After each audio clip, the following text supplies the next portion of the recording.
கர்த்தருடைய பரிசுத்த நாமம் மகிமைப்படுவதாக. Today's promise verse is taken from James chapter 4 verse 10. Humble yourselves before the Lord and he will lift you up. யாக்கோபு 4 அதிகாரம் 10 கர்த்தருக்கு முன்பாக தாழ்மைப்படுங்கள், அப்பொழுது அவர் உங்களை உயர்த்துவார். Are you holding on in faith, waiting for a blessing to unfold? ஏதோ ஒரு ஆசீர்வாதம் நிறைவேறுவதற்காக விசுவாசத்தில் பிடித்து கொண்டு காத்திருக்கிறீங்களா? இந்த நாளிலே தேவன் நமக்கு கொடுக்கின்ற நம்பிக்கையின் வாக்குத்தத்தத்தின் மூலமாக அவர் சொல்லுகிறார், அவர் உங்களை உயர்த்துவார் என்று.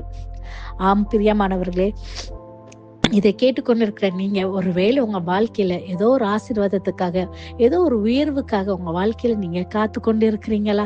ஒருவேளை உங்க வேலையில ஒரு ப்ரொமோஷனுக்காக நீங்க காத்திருக்கலாம், அல்லது நீங்க பிசினஸ் பண்ணிட்டு இருக்கிறீங்கன்னா அதுல ஒரு நன்மைக்காக, ஒரு உயர்வுக்காக நீங்க காத்திருக்கலாம். நீங்க படித்து கொண்டு இருக்கிறீங்க, அல்லது உங்க கரியரை நீங்க சூஸ் பண்ண போகிறீங்கன்னா ஏதோ ஒரு நன்மைக்காக, ஏதோ ஒரு உயர்வுக்காக நீங்க ஒரு வேலை காத்து கொண்டு இருக்கலாம்.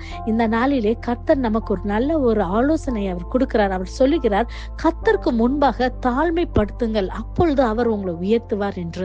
ஆம் பிரியமானவர்களே, அநேக காரியங்களை குறித்து நான் மிகுந்த பெருமையோடு இருக்கிறேன். நம்ம இவ்வளவு படிச்சிருக்கிறேன், எனக்கு இவ்வளவு பண செல்வாக்கு இருக்குது, என்னுடைய திறமைகள், எனக்கு இவ்வளவு ஞானம் இருக்கு என்று சொல்லி பல காரியங்களிலே நம்ம பெருமை பாராட்டி கொண்டிருக்கிறபடியால் நம்ம ஆசீர்வாதத்துக்கு நாமே தடையாய் போயிருக்கிறோம். ஆனா இந்த நாளிலே கர்த்தர் கொடுக்கிற ஆலோசனைகளை நம்ம கை கொண்டு நம்ம கர்த்தருக்கு முன்பாக நம்ம தாழ்மைப்படுத்தும் போது நிச்சயமாகவே அவர் நம்மளை உயர்த்துகிற தேவனாக இருக்கிறார். பிரியமானவர்களே, நம்ம கூட வசனத்துல நம்ம யாக்கோபு எழுதின அதிகாரத்துல 4 அதிகாரம் 6 இவ்வாறு சொல்லுகிறது, தேவன் பெருமை உள்ளவர்களுக்கு எதிர்த்து நிற்கிறார், தாழ்மை உள்ளவர்களுக்கும் அவர் கிருபை அளிக்கிறார் என்று. ஒவ்வொரு நாளும் கர்த்தருடைய கிருபையினாலே தான் நம்ம நிற்கிறோம் என்று நம்ம விசுவாசிக்கணும். நம்ம கர்த்தருடைய கிருபையினாலதான் நம்ம கர்த்தர் கொடுத்த தாளந்து, கர்த்தர் கொடுத்த ஈவு தான் நமக்கு ஒவ்வொரு நாளும் அவர் நமக்கு கொடுக்கிற ஞானமா இருக்கட்டும், பணமா இருக்கட்டும், எல்லா காரியமும் கர்த்தர் நமக்கு கொடுத்தது என்று சொல்லி நம்ம விசுவாசிக்கும் போது, நம்மை தாழ்மைப்படுத்தும் போது கர்த்தருக்கு முன்பாக அவர் நம்ம இருதயத்தை காண்கிற தேவன். நம்ம நிச்சயமாகவே நம்ம கர்த்தரை விசுவாசித்து அவருக்கு முன்பாக நம்ம தாழ்த்தும் பொழுது, கர்த்தரை நம்ம மகிமைப்படுத்தும் போது நிச்சயமாகவே ஏற்ற காலத்துல நீங்கள் எதிர்பார்க்கிற நன்மையை கர்த்தர் உங்களை கொடுத்து நிச்சயமாகவே ஆசீர்வதித்து உங்களை உயர்த்த அவர் வல்லமை உள்ள தேவனாக இருக்கிறார். So today, if you choose to bow your hearts before the Lord and wait in His presence, He will surely lift you up. Every step of humility is moving you closer to God's appointed promotion.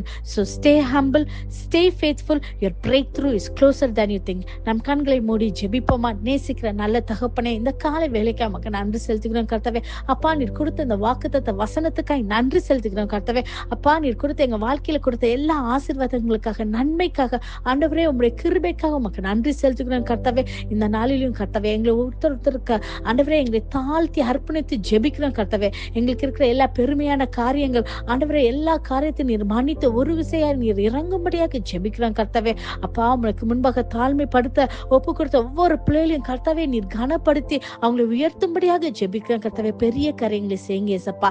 இயேசுவின் மூலம் ஜெபிக்கிறோம், ஜெபம் கேட்டபடியால் ஆமென். God bless you.